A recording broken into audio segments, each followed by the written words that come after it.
White people are obsessed with capitalism. I swear, they won't shut up about it. White people's entire identity is wrapped up in capitalism and private property like a security blanket that they refuse to let go of, even when it actively hurts them. They treat wealth accumulation like it's a moral good, defend billionaires who exploit them, and prioritize property over human lives. While many cultures throughout history have seen land, wealth, and resources as communal or at least socially managed, white societies took greed and hoarding to new extremes. White Europeans didn't just believe in private property, they justified stealing it from everyone else. The doctrine of discovery in 1493 gave white Christians the right to claim land that wasn't theirs, basically legalizing global land theft. The Enclosure Acts in England between the 16 and 1800s forced peasants off of communal land so white elites could privatize everything. The U.S. Homestead Act of 1862 gave white settlers millions of acres of stolen indigenous land for free, while indigenous people were slaughtered for resisting. White people went across the world saying, "This is mine," while ignoring the people already living there. Australia, stolen. South Africa, stolen. India, the Americas, the Caribbean, colonized and looted. Meanwhile, indigenous and African cultures had long-standing communal land management systems, until white people imposed artificial property rights. White people obsess over land and property because their entire history is built on taking it from others. White Americans, in particular, will vote against their own interests to protect capitalism.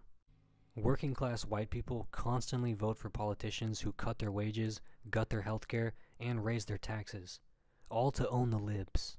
White conservatives hate welfare, even though white people make up the largest group of welfare recipients. They scream about socialism, but then demand bailouts for their farms, businesses, and banks. They worship billionaires who exploit them.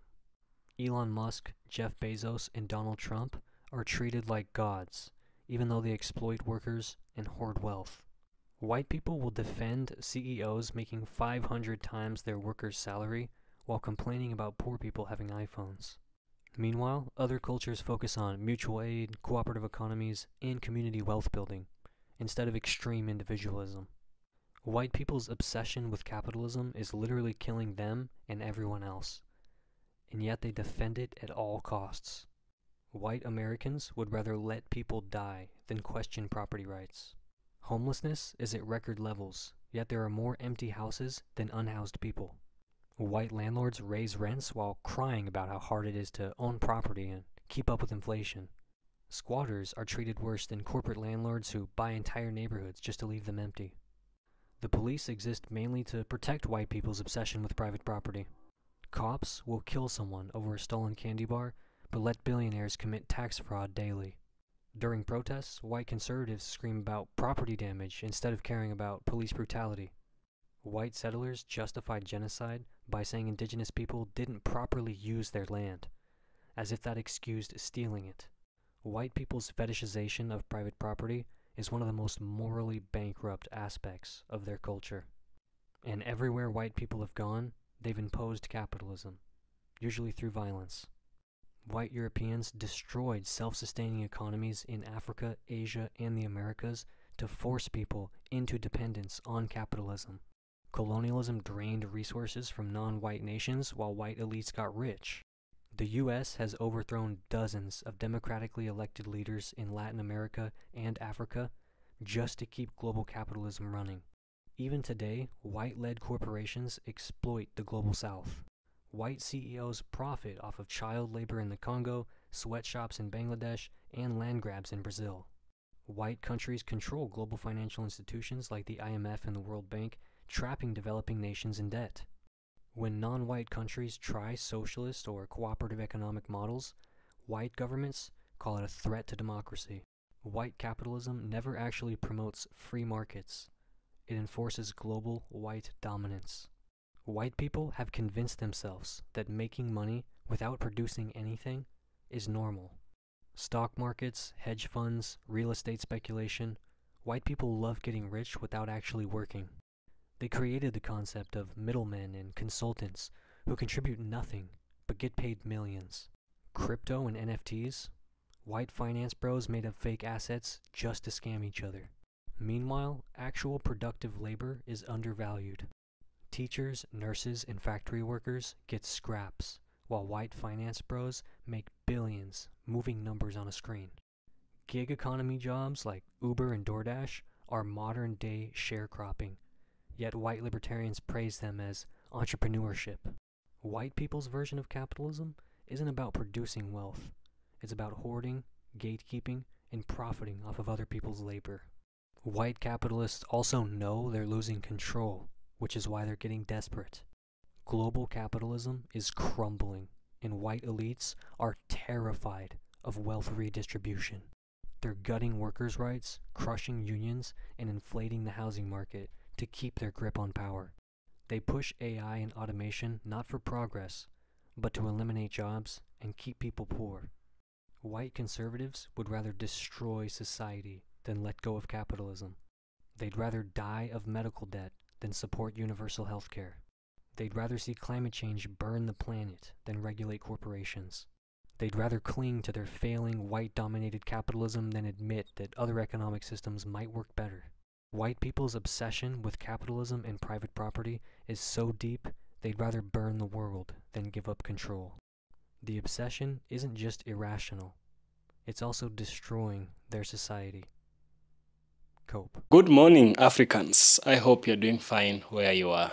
Today, I want us to talk about capitalism. Many times I've spoken about capitalism, and some people really don't get it quite well, or it is me who does not get it right well, because I think that capitalism is a form of economic and also a form of government. It intertwines itself with the government to exploit, Capitalism in itself, let's have a clear background. It is a model of economy where properties like land, natural resources, we have plantations, we have industries are privatized instead of institutionalized. Once these assets are privatized, the capitalist does not have control. No, he has control, but then citizens do not have control. They can sit down and decide on the price, They can sit down and say, from today, this thing, we will not be selling it to this group of people. A good example is South Africa with a place called Orania. Orania is a no-go zone for black people. A black person is not allowed to walk through the streets of Orania, This is because of the capitalist environment we have in South Africa. And someone like Julius Malema has come up front that he's always convinced South Africans that capitalism is the problem. And we think that if capitalism is the problem, maybe we should try and kick it out and introduce a new form of government or a new form of economy that the government will use called communism. Communism, now these assets that were once gathered are gathered by the capitalists, they are taken from the hands of the few who are the capitalists and made to be owned by the government. So the government controls everything. The government ensures there's equal distribution of resources. Yes? It sounds perfect and it sounds right. The Republic of China, People's Republic of China, if you like, call it that way. This country is a communist country. And look at how much it has developed. We have America being a capitalist country. You see, these two countries are powerful, But China just rose up the other day and it's overtaking the USA. Within a few years, China might probably be the country with the highest economy, the country which is the most powerful within a given time, considering what we have right now. But all this is in contribution, all this is in respect to the culture, All this is in respect to the people. All this is in respect to the communist economy. I personally believe that capitalism is a problem. And now it turns out that some white people, as told by a gentleman we are about to have a case study with, prefer capitalism over communism. Let's listen to this guy, have an insight to what he's got to say. I shall get back, where we shall also have a deep critical analysis. Let's dive in. Wyoming can't pay its bills. And the reason for that is their economy is shrinking. The freeze on foreign workers and the deportations have stopped people from coming to work. So cattle ranchers don't have people to work on their farms. And just overall, the economy is collapsing as a result of Donald Trump's trade policies and Donald Trump's policies overall, his economic policies. And so as you watch Wyoming, just remember that that's the first domino. There will be others. There'll be other states that are in a similar situation. It might be Florida next as their real estate collapses. And of course, they started to experience this earlier on because of Florida policies about foreign workers. And so as the U.S. economy shrinks, the U.S. economy is going to shrink. We're going to see a situation where the U.S. government may not be able to meet its debt obligations. They will not be able to meet their day-to-day operational obligations. They already struggle to meet that. They borrow, right, to be able to cover it. But as their economy shrinks, their capacity to borrow is going to become significantly reduced.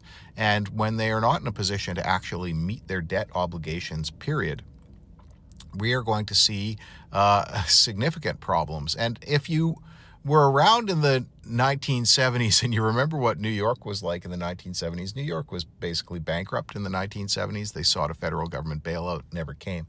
And it was a miserable situation for people. You can get a feel of where things are going to go and how it's going to be with a shrinking U.S. economy. As the U.S. looks inward, they will, they may say, look, we are self-reliant, and they may be self-reliant. But then they lose all of their business interests outside of the U.S., as we see right now with the boycotts happening around the world. So we'll see a situation where the U.S. is going to discover, unfortunately, a whole new way of living with much less. And it's going to be hurtful for Americans. I understand it. It will be awful, particularly for poorer people. Middle-class people will sink into poverty. People who are upper middle class may have to discover frugality. And it's going to affect the world overall. It's just the way it's going to play out.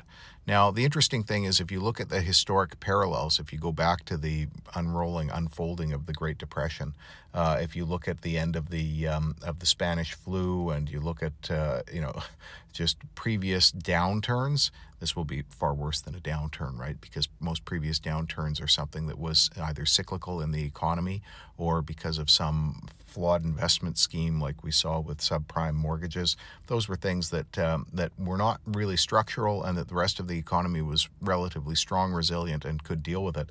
But if you look at this, when it's really just structure, just destroying the underlying structure of the economy, it's the type of thing that can happen, and we see a lot of things happening much more quickly than they did in previous historic examples. So I would imagine, within 20 months from now, we are going to see, not just Wyoming, a lot of other states in significant financial problems, cities facing significant financial problems as the tax base shrinks, as the economy shrinks.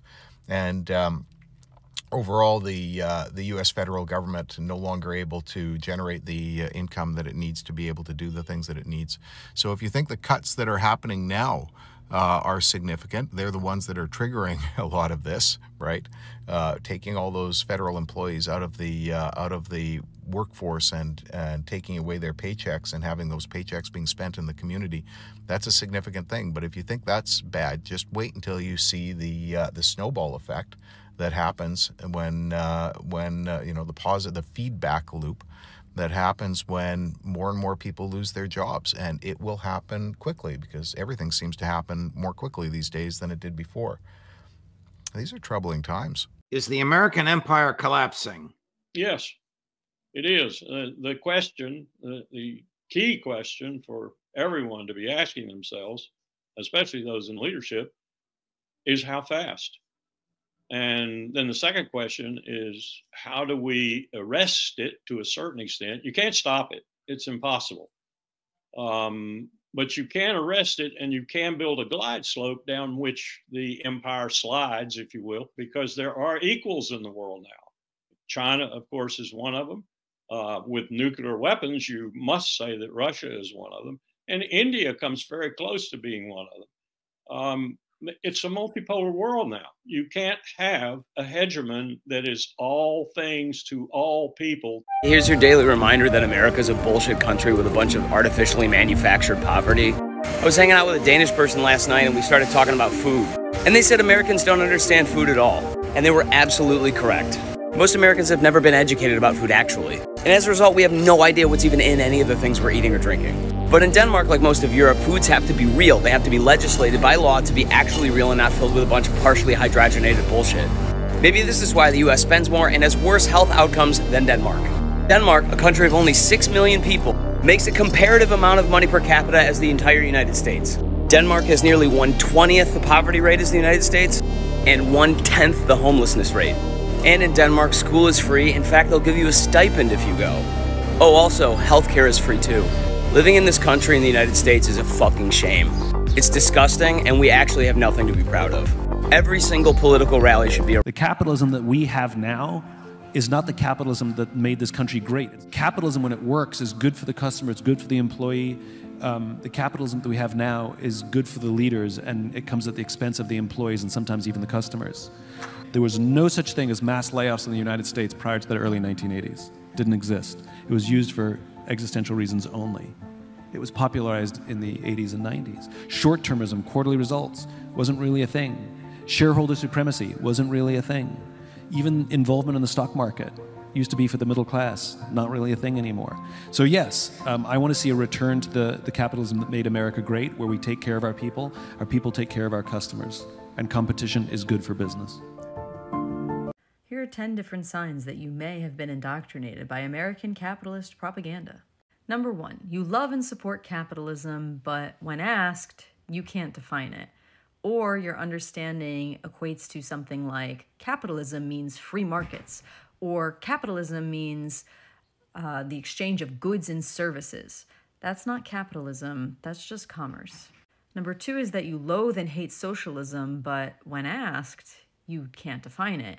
And your understanding boils down to something like socialism means that the unproductive take from the productive, or you conflate socialism with authoritarianism or totalitarianism.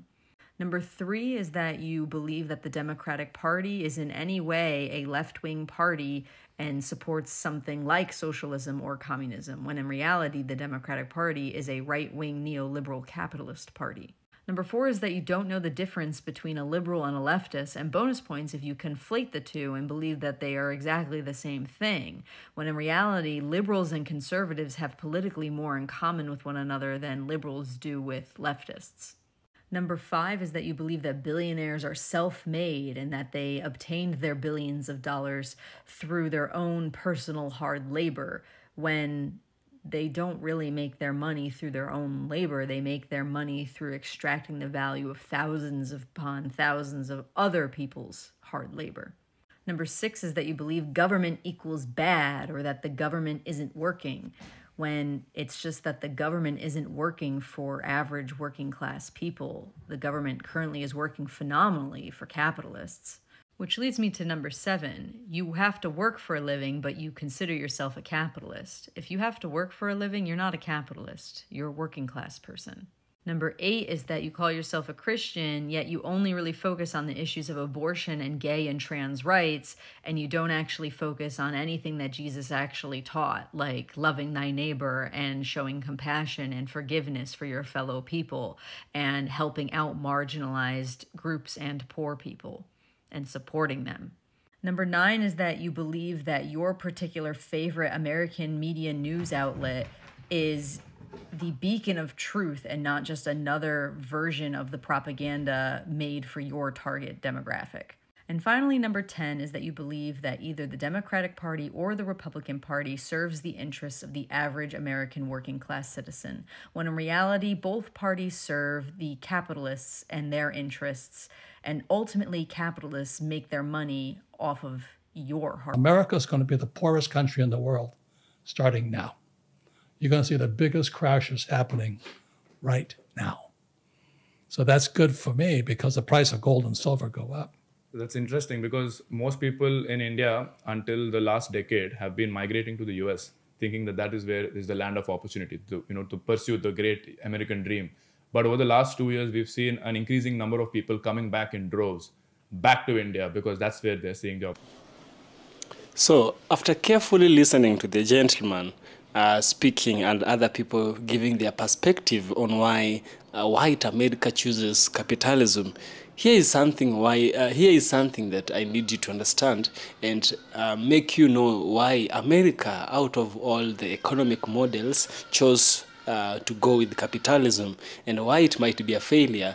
And we've seen countries like China. China has been a communist party for the longest time, you know, and it is showing, it's a perfect example that communism can also prevail and also may prevail even beyond capitalism, you know.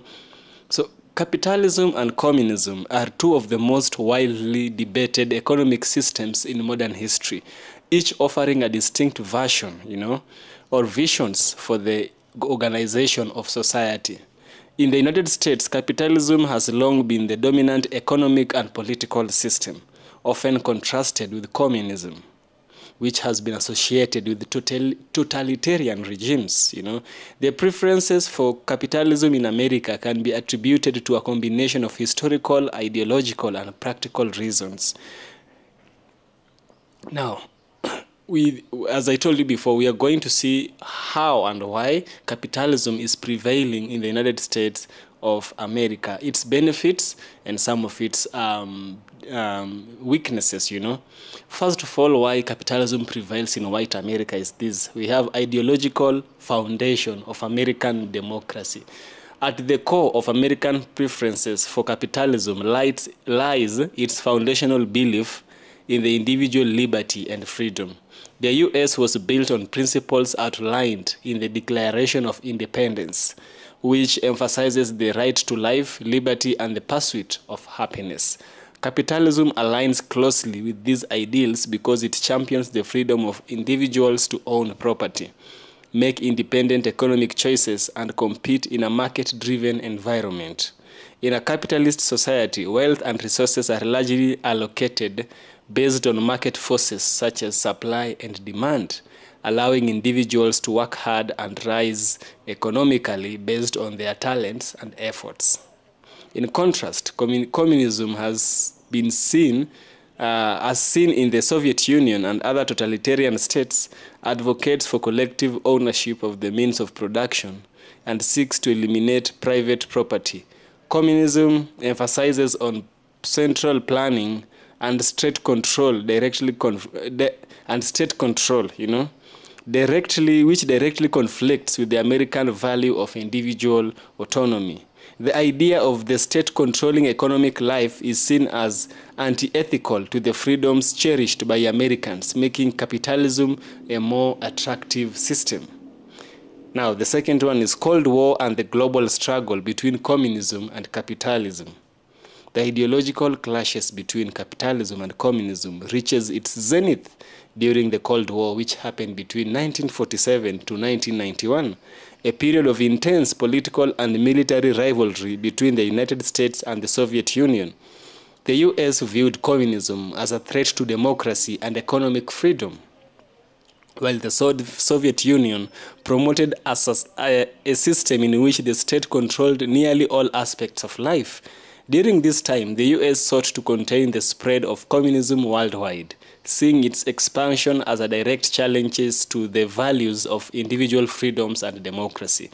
A significant example of America's commitment to capitalism during the Cold War was the Marshall Plan, a US initiative to aid European recovery after the World War II.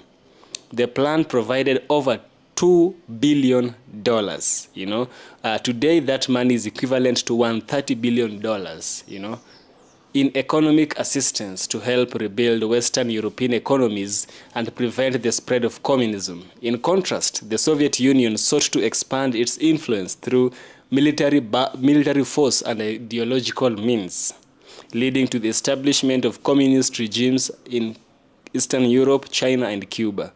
These contrasting approaches highlighted the American belief in the power of free market capitalism,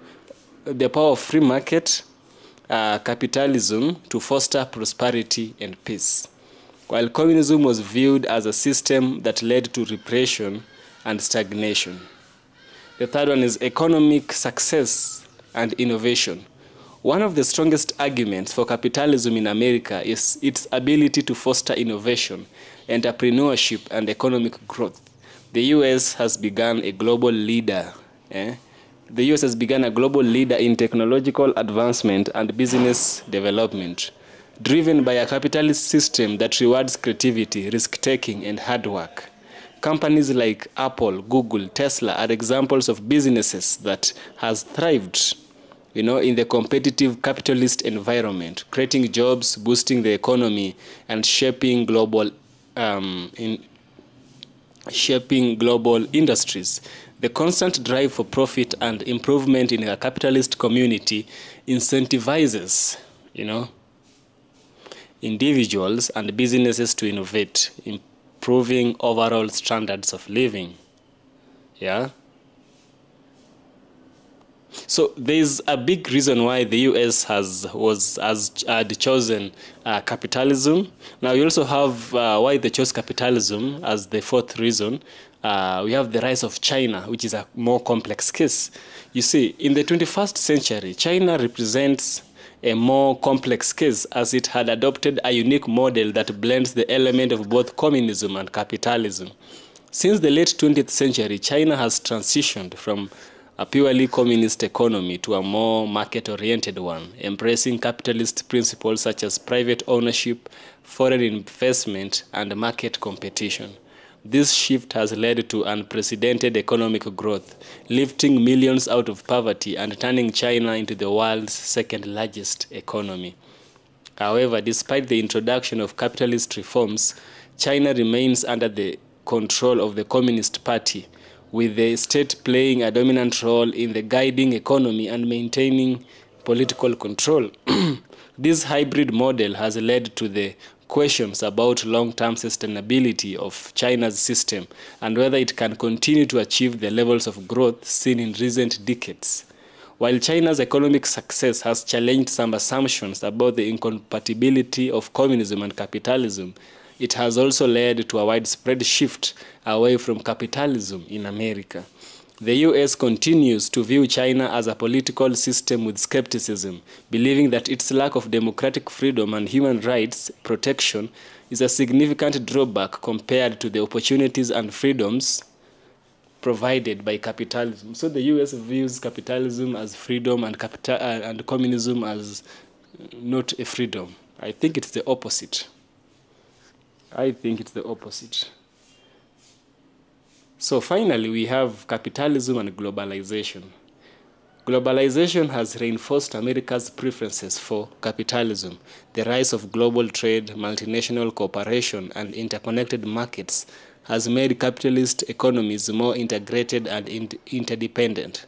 The U.S. has benefited greatly from this global network, as its company and financial institutions play a leading role in the global economy.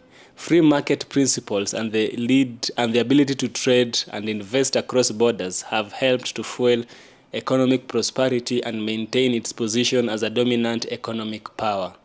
Communist countries, on the other hand, have often been isolated from the global economy due to their control over markets and reluctance to engage in open market trade. We have countries such as North Korea, Cuba, and even the USSR, to some extent, limited their participation in global market. So it's a long, long history, and let's have a conclusion to why America, or white America, chooses capitalism over communism. So to conclude, America's preferences for capitalism over communism is rooted in its historical commitment to individual freedom. The success of capitalism in fostering innovation and economic growth, and the lessons learned from the general Cold War and global economic competition. While communism may have offered an alternative vision of society, the practical failures of communist parties and the ability of capitalism to generate wealth, according to the USA, America is a land of opportunity, but it was a land of racism, As the world continues to evolve, capitalism remains the system that Americans believe best supports their value and aspiration. And if we try to look at it. They have told us that communism is bad, communism is evil, communism is a type of economy that will see people get poor and all that. But I'm seeing that capitalism is favoring the few. Even here in my own country, capitalism favors the few, and the majority goes languishes in poverty because of this idea of capitalism. I believe it's something that should be taken care of in the future if we want peace to prevail economically. You know, economic freedom rights, not only political freedom rights or social freedom rights. We need economic freedom rights. Yeah. This is EFK Original Documentaries. If you like what I do, subscribe. I'll surely appreciate. Support me, give a super thanks. Again, I will surely appreciate. And see you in the next one.